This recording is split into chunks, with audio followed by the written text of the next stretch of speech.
Today we are going to build a terrarium. You are going to need a glass jar. You can use one like this. This is a pasta jar. You can use one like this, which is a big container jar. It's good to reuse things. I'd recommend using one of these, but I would recommend getting a tall one like this, not a short one, because then you're going to get a better terrarium. You're going to need some stones. Now I've got a bag of stones here that I bought last year that were reduced in the garden bit, so these have actually been sitting around for a while. Now you can use the mesh bag that these come in, or you can collect rocks from the beach, or you can use something like this, which is what I'm actually going to use, which is a pencil case.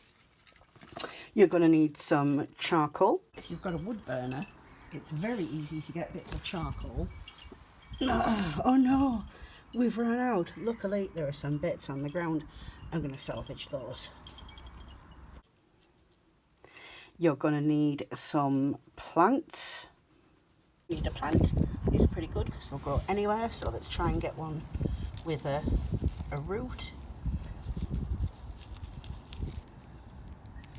Is that a root system? Let's get some bits of moss.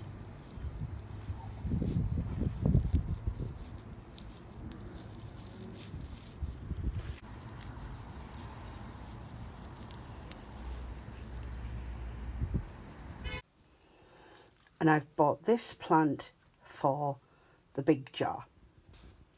First thing that we're going to do is put some rocks in the base of the jar. This is going to be for our drainage layer. It's going to be noisy. Size you're going to want maybe to fill up to around there. For a jar this size, we're going to tip in the bag.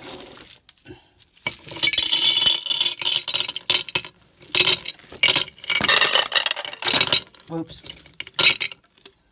There we go. Please ignore the fact that I have clearly made a mistake somewhere along the lines. But before you put the mesh in, you're going to want to put the charcoal in. And that's going to help when you add the water to filter it. Now that we've put the rocks in, you're going to want to put in a piece of mesh that's been cut to size, or like if you're using something like this, like a baby bell thing, or something from a punnet of grapes or plums or something, you can just go ahead and put the whole thing in.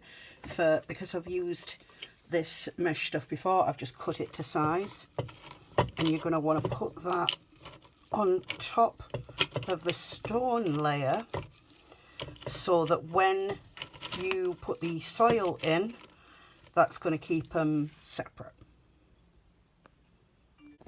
Now you're going to add the soil. Now I'm using a bag of potting soil, but you can use soil from the garden. It's just I already had this, so I'm not going to waste it. Oh dear. You are going to make a mess. Now you've added your soil, you're going to want to add some plants. I've got some moss, I've got some weeds, and I've got a cactus for the big jar. So you might be asking, why use weeds? Well, weeds thrive. That's why they're pest plants. But in a jar like this, it's going to be a closed system. So you are going to want something that's going to naturally thrive with very little interference. We're now going to add some water. And this is the only water that's going to get added to the jar ever. See the water in the drainage layer? That's all the water this jar's ever going to have.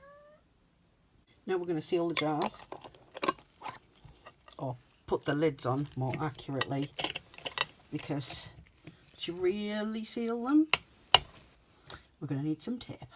So the tape really is to prevent other people from opening them, because you don't want that. What you want is a nice closed system.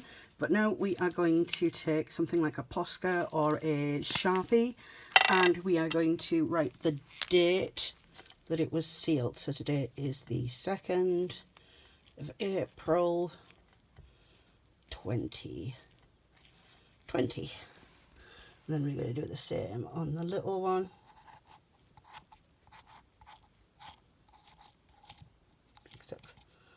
tipped the whole lid, and that was pretty much a disaster. Let's try that again on the side of the jar.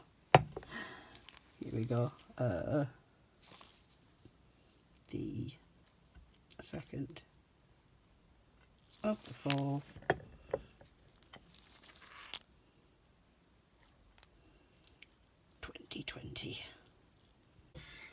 And that's basically it. That's all you need to do for a closed system.